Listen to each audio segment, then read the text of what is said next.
Kembali bersiaran bersama kami dalam Selamat Pagi Malaysia. Terima kasih kerana terus setia bersama kami dan seterusnya kita bincangkan satu topik yang memang rapat, memang dekat sangat dengan hati dan juga nadi rakyat, iaitu harapan daripada industri PKS supaya mereka dapat bangkit semula selepas pandemik ini. Dan untuk memperkasakan perniagaan mikro PKS, kita bersama dengan Datuk Dr. Sharifuddin Musa, Penasihat Dewan Perniagaan Antarabangsa Kuala Lumpur. Terima kasih kerana bersama kami, Datuk. Ya, Assalamualaikum. Waalaikumsalam, Datuk. Terima kasih kerana bersama kami secara langsung. Datuk, PKS mengalami masalah aliran tunai yang teruk ekoran daripada apa yang berlaku. Bukan sahaja PKP yang terkini yang kita alami di Malaysia, tetapi melihat kepada apa yang berlaku pada tahun 2020 juga. Jadi rentetan daripada semua itu, PKS mengalami keadaan yang mungkin paling sukar dalam sejarah PKS dan industri mikro di Malaysia.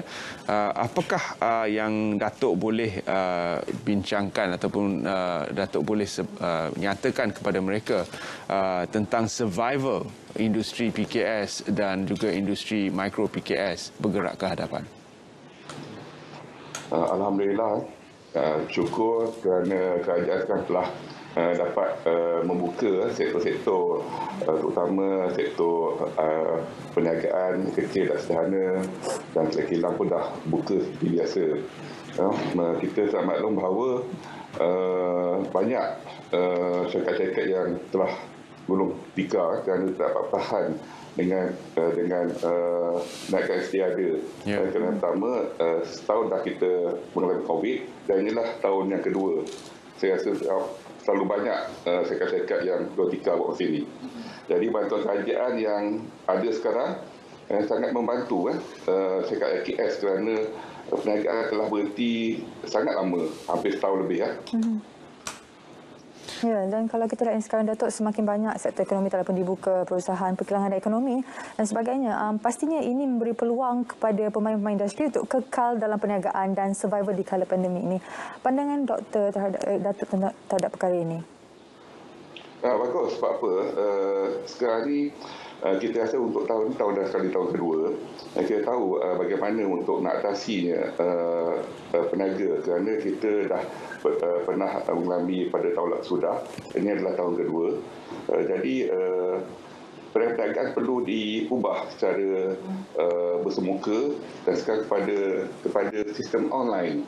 Dan ada platform-platform yang penting sangat membantu kepada kita, iaitu Lazada juga Shopee, untuk memudahkan perniagaan-perniagaan kita berjalan seperti biasa.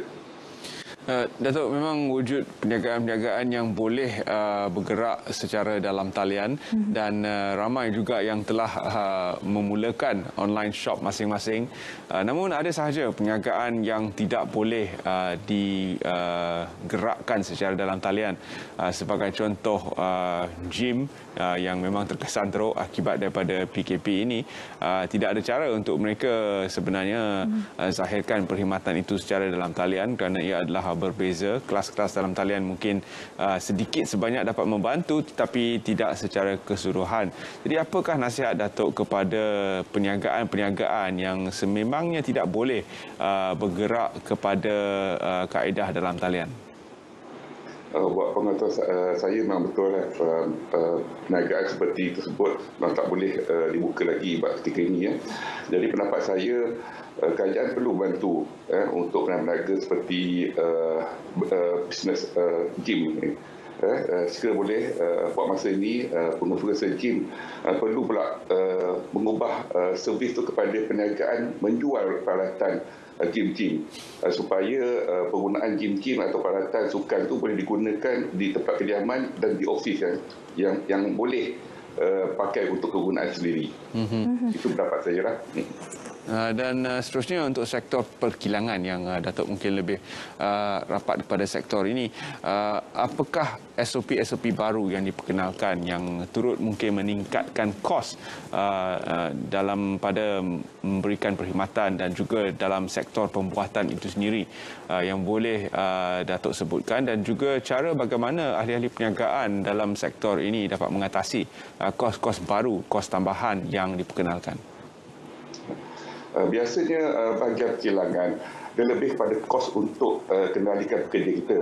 Sebab sekarang ni pekerja kita tidak boleh 100% bekerja di dalam kilang. Jadi kita perlu susun pekerja dengan secara detail dan tak gunakan pekerja yang ramai. Tetapi bagaimanapun syarikat-syarikat kami perlu menjaga kaki tangan kami, terutama keselamatan dan kecergasan beliau di tempat kerja.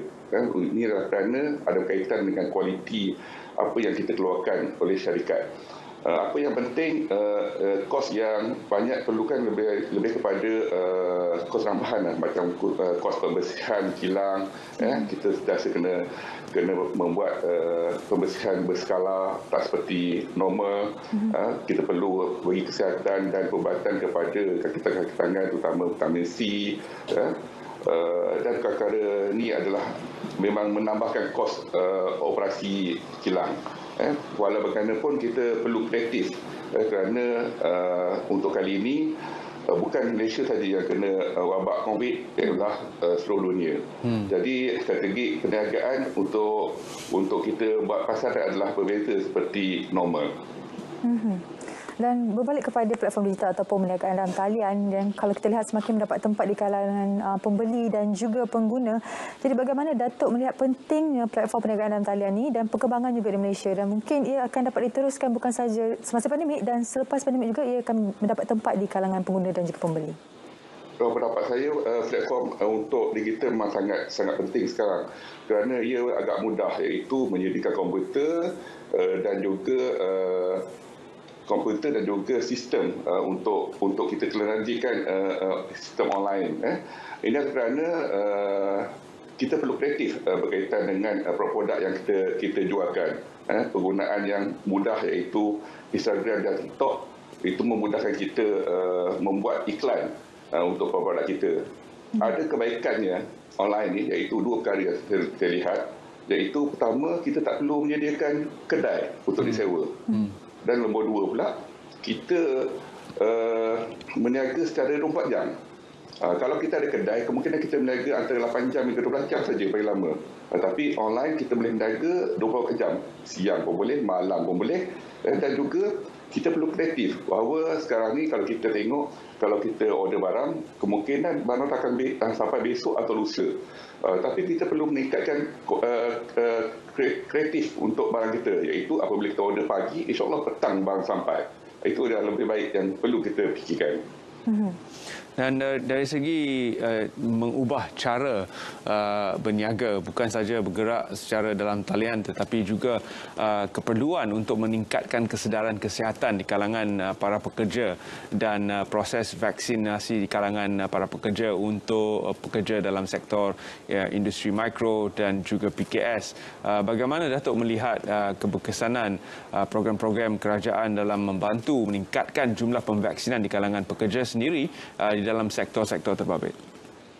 Alhamdulillah, kerajaan memang sangat bantu sebab dia fokus pada sektor-sektor yang penting untuk meningkatkan ekonomi kita. Sekiranya perniagaan terutamanya kilang ditutup, sepertinya ekonomi Malaysia terjejas. Alhamdulillah apabila dia buka dan diutama kepada sektor-sektor tertentu, alhamdulillah ekonomi kita berjalan dengan lebih baik dan kaki tangan kita dapat bekerja dengan sempurnanya apabila telah divaksin. Sebab risiko sangat tinggi sebab apabila pekerja datang di tempat kerja, kita kena pastikan bersih supaya dia tidak berjangkit kepada keluarga mereka apabila pulang nanti. Itu pendapat saya, itu versi kedua itu ialah sangat penting. Dan di musim pandemik ini kita dapat lihat banyak PKS yang muncul, yang keluar mula menjadi peniaga dan juga berbagai lagi. Dan tapi ada juga kesukaran di antara mereka yang takut nak keluar pada comfort zone ataupun zon selesa mereka, membuatkan perniagaan mereka menjadi mendata. Jadi bagaimana Datuk melihat perkara ini sebagai satu halangan untuk mereka boost lagi perniagaan mereka daripada berkembang? Saya rasa perlu kreatif. Itu yang sangat penting, perlu kreatif. Sebab kita tak boleh ikut cara-cara yang lama. Hanya menunggu. Sebab sekarang ni kita perlu pandang ke hadapan. Sebab apabila COVID selesai, cara perniagaan itu dah berbeza. Tak sepertinya sedia kala. Sebab biasanya kita berdepan. Sekarang kita perlu lebih kreatif dengan online. Saya yakin apabila kita kreatif dengan online, dia memudahkan kita untuk meniaga dengan lebih mudah. Bahawa kalau kita tengok dulu, kita berdepan, kita kena pakai duit cash. Sekarang kita tak perlu cash dah. Maknanya kita cara pembayaran ada lebih mudah secara online saja. Jadi perkara itu akan berubah apabila COVID selesai nanti. Datuk, bagaimana Datuk melihat soal keselamatan di tempat kerja sekali lagi kerana meningkatnya kluster tempat kerja sekarang ini dan juga merujuk kepada kesedaran di kalangan bukan saja majikan, mungkin majikan ada menyediakan SOP dan sebagainya, namun penjiwaan SOP itu kepada para pekerja untuk kilang-kilang kecil dan sederhana di seluruh negara, kerana kita tidak ingin rakyat berkata bahawa sektor kerja inilah ataupun kluster tempat kerja inilah yang menyumbang kepada meningkatnya kes-kes COVID di dalam negara walaupun kadar pemvaksinan agak tinggi pada ketika ini. Pekerja-pekerja dan juga majikan perlu mengambil tindakan yang penting, jangan pandang terlalu rendah di tempat kerja. Sebab apa yang kita perlu amalkan adalah pembersihan dan penjarakan memang peranan yang penting sekarang ni. Dan kita perlu nasihat kepada kaki tangan kita supaya apabila selesai kerja, kita tak perlulah merayau ke tempat-tempat lain yang fikir kata penting. Lebih kepada pergi berada di rumah dan juga di tempat kerja je buat ketika sekarang ni. Dan saya yakin apabila pekerja berdisiplin, penyakit COVID ni tidak akan merebak seperti yang terlalu banyak yang sekarang ni. Kita tengok kes hari ini makin meningkat. Jadi itu yang dapat saya lah.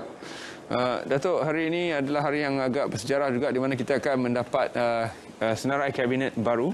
Apakah harapan Datuk sendiri mewakili peniaga-peniaga kecil, pengusaha-pengusaha mikro dan juga industri PKS itu secara keseluruhan dalam menzahirkan satu harapan kepada kabinet baru negara Malaysia?